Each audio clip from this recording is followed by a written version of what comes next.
Štai atvažiavom pas Tadą. Lipsime lauk ir bandysime kažką tai apsiprekinti.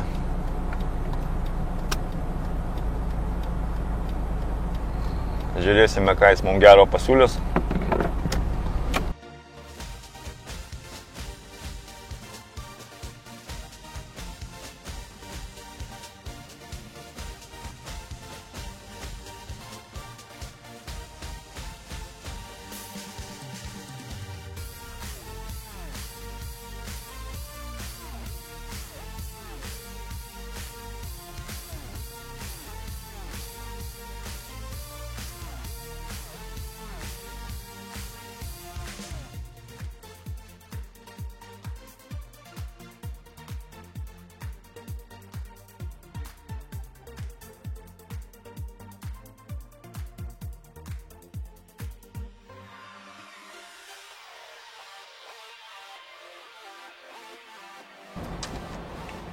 Na, apsilankėme pas Tadą, pasiėmėme pašarų, pasiėmėme kukurūzų,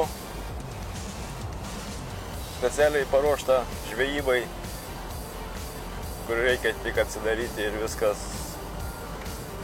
Pašarą pasiėmėm ekonominį, jau iš karto paruoštas. Belieka tik prasikirpti maišelį ir susiberti kažkur tai į kibirą ir galima iš karto žuvį šerti, nereikia laukti, drekinti, šlapintis ir terštis rankų. Mums rekomendavo būtent tokį pašarą. Nebereikia jokių priedų dėti, jokių nieko skysčių pilti. Manau, kad tai geras pasirinkimas tiek mūsų ir Tado pasiūla. Tikiuosi, jis mūsų nenuvils šiandieną.